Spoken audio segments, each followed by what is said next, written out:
Good evening, I'm Edward Sault.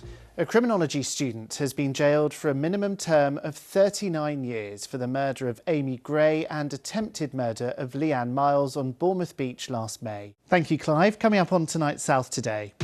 This has had it because look, that's the outside there. The 83-year-old man left living on a cliff edge after a landslip tore his house apart admits he finally has to give up the home he loves. And as glamorous as ever. Yeah, as John said, it's been a busy couple of weeks, hasn't it, with the election, and we've still got a few busy weeks and days ahead, I'm sure. And quite frankly, the weather hasn't been very summer-like, so we thought the South needs a smile and they need a laugh. So we've come here to find out what makes people happy and how people like to let loose. What does this mean for the people of Portsmouth, indeed the people along the south coast? Why should people care? Well, I think for the people of Portsmouth and on the south coast. Very good evening to you. I'm Edward Sault. A warm welcome to the programme. Developers in North Sussex are threatening legal action tonight over planning restrictions which have stalled the building of an estimated 6,000 new homes over the past 2 years. And a warm welcome to Friday's programme on what's turned out to be a rather pleasant evening in Windsor after all. I'll tell you, we were a bit worried earlier on today.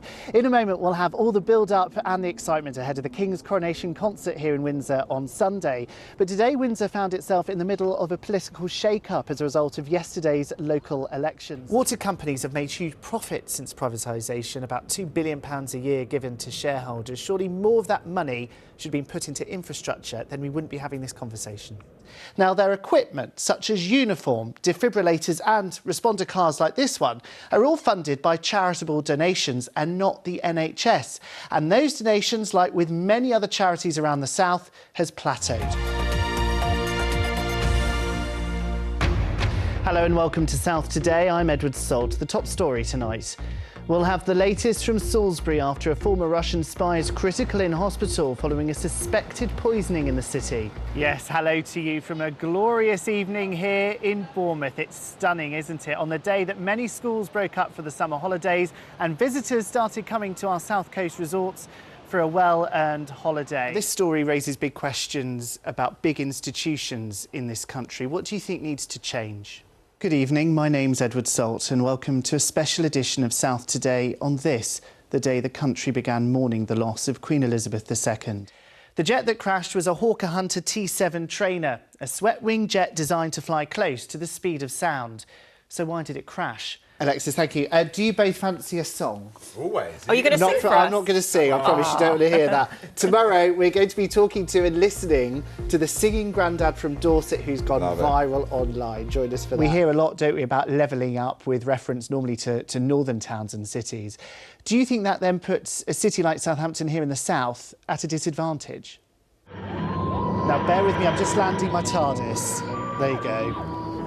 Wow, it's so big in there. Listen to that music. And if that music makes you feel a bit nervous like me, then you're not alone. It really is a pretty fitting way to go back in time, as today marks 60 years since the first episode of Doctor Who, of course. Many of the families I've spoken to today have said that they've been here before, having their hopes raised and then dashed again. But they're prepared to keep the pressure on the government.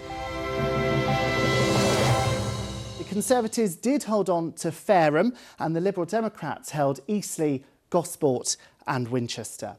We'll look at more results from around the south of England in just a few moments. But first, let's join our political editor, Peter Henley, who's live in Weymouth for us tonight. Welcome to RAF Odium in Hampshire as the Royal Air Force marks its 100th anniversary. We're here to celebrate the service's links here in the south and its most iconic aircraft, the RAF Chinook. Now on to sport, and Andover New Street, who play in the 9th tier of English football, are in FA Vars semi-final action this weekend, with the winners playing the final at Wembley Stadium. Our sports editor, Lewis Coombs, has joined them at training. There he is. I imagine a lot of excitement there tonight, Lewis.